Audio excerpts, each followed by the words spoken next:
नमस्कार साथियों। Manesar land scam में भूपेंद्र सिंह हुड्डा को बड़ी राहत मिली है। हरियाणा के पूर्व मुख्यमंत्री भूपेंद्र सिंह हुड्डा पर आरोप अभी तय नहीं होंगे। जी हां, पंजाब हरियाणा हाई कोर्ट में आज इस मामले का फैसला सुरक्षित रख लिया है। आज हम बात कर रहे हैं हरियाणा के उस विवादित मामले की जिसमें पूर्व मुख्यमंत्री भूपेंद्र सिंह हुड्डा एक बड़े लैंड स्कैम के आरोपों में घिरे हुए हैं। मामला है मानेसर गुड़गांव क्षेत्र के जमीन अधिग्रहण का, जिसे बाद में बिल्डर्स को मुनाफे में दे देने का आरोप है। और अब हाल में हाईकोर्ट ने इस पर अपना फैसला सुरक्षित रख लिया है, मतलब अभी अंतिम निर्णय नहीं हुआ।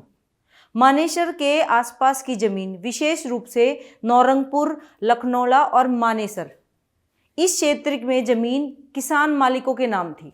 जानकारी के मुताबिक करीब 900 एकड़ से ज़्यादा जमीन थी। 2004 के आसपास सरकार ने अधिसूचना जारी की थी कि ये जमीन सार्वजनिक परियोजन यानी IMT इंडस्ट्रियल मॉडल टाउनशिप के लिए अधिकृत होगी। फिर हुआ ये कि कुछ बिल्डर्स ने किसानों को डराकर जमीन न्यूनतम दामों पर खरीद ली। बाद में सरकार ने अधिग्रहण प्रक्रिया को रोक दिया और उसी जमीन को बिल्डर्स को दे दिया। उस समय इस प्रक्रिया में किसानों को भारी नुकसान हुआ। एक अनुमान के मुताबिक लगभग 1500 करोड़ का नुकसान हुआ था। अब बात करते हैं कि भूपेंद्र सिंह हुड्डा पर क्या आरोप है और क्यों उन्हें लाभ हो सकता है।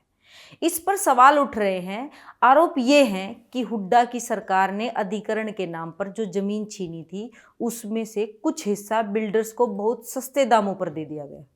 आरोप ये भी है कि कुछ अधिकारी और बिल्डर्स भूपेंद्र सिंह हुड्डा के नज़दीकी पाए गए और उन्होंने लाभ उठाया। किसानों ने कहा कि उन्हें निष्पक्ष मुआवजा नहीं मिला और अधिग्रहण खतरे में चलते उन्हें अपनी दादा लाई जमीन को बेचने पर मजबूर होना पड़ा। भूपेंद्र सिंह हुड्डा का कहना है कि उन्होंने नियम कानून के तहत काम किया। उनका आग्रह ये भी है कि इस पूरे मामले में राजनीतिक रूप से उन्हें निशाना बनाया जा रहा है। उन्होंने इस बात पर हाईकोर्ट में याचिका लगाई, जिसमें उन्होंने कहा कि ट्रायल को आगे बढ़ाना असमय है क्योंकि कुछ अन्य आरोपियों पर सुप्रीम कोर्ट में स्टे लगी हुई है और उन्हें अलग अलग रखा जाना न्यायोचित नहीं है। अब तक क्या स्थिति है, इसका एक संक्षिप्त विवरण कुछ इस तरह से है। सेंट्रल ब्यूरो ऑफ इन्वेस्टिगेशन यानी CBI ने इस मामले में 2015 में एक FIR दर्ज की थी। फिर फरवरी 2018 में हुड्डा व अन्य 33 लोगों पर 80,000 पन्नों की चार्जशीट दाखिल की गई थी। हाल ही में हाईकोर्ट ने ट्रायल रोकने की याचिकाएं खारिज करना शुरू कर दी और कहा कि ट्रायल आगे बढ़ेंगे। विशेष CBI कोर्ट ने हुड्डा की याचिका खारिज कर दी, जिसमें ट्रायल को रोका जाना था। अभी हाईकोर्ट के समक्ष हुड्डा ने चार्ज तय करने से के फैसले को चुनौती दी और CBI को नोटिस जारी किया गया कि अब कुछ महत्वपूर्ण सवाल हैं जो इस मामले में आम लोगों के मन में उठ रहे हैं और जिन्हें आप व्यापक रूप से उठाना चाहते हैं। यदि अधिग्रहण सार्वजनिक प्रयोजन के लिए हुआ था तो उसे इतनी जल्दी रोक क्यों दिया गया? क्यों विशेष बिल्डर्स को लाभ मिला? किसानों को जिस दाम पर जमीन बेचनी पड़ी, क्या वो वास्तविक बाजार मूल्यों के करीबी थी? उनके साथ दबाव या डर तो नहीं था?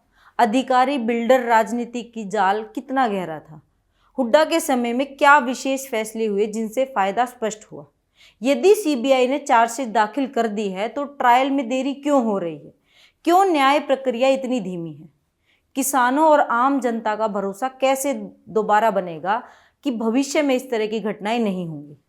यह सिर्फ एक राजनीतिक मामला नहीं है, ये इसलिए भी अहम है क्योंकि जमीन, किसान और विकास का संतुलन इस देश में बहुत बड़ा संवेदनशील मामला है।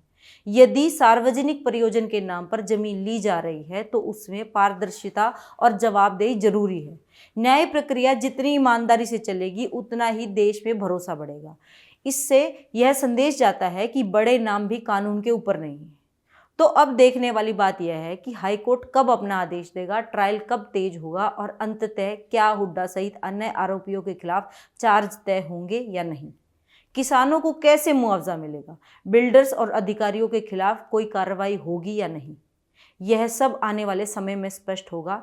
आपको हमारी ये वीडियो कैसी लगी और आप इस मामले पर क्या सोचते हैं या क्या जानते हैं, हमें कमेंट बॉक्स में ज़रूर लिखें। मैं ज्योति देसवाल और आप बने रहिए डिजिटल हरियाणा के साथ। जब भी इस मामले में अगला कोई भी बड़ा कदम होगा हम आपको तुरंत अपडेट देंगे। हमारे चैनल को फेसबुक व इंस्टाग्राम पर फॉलो करें एवं यूट्यूब पर सब्सक्राइब करें। धन्यवाद।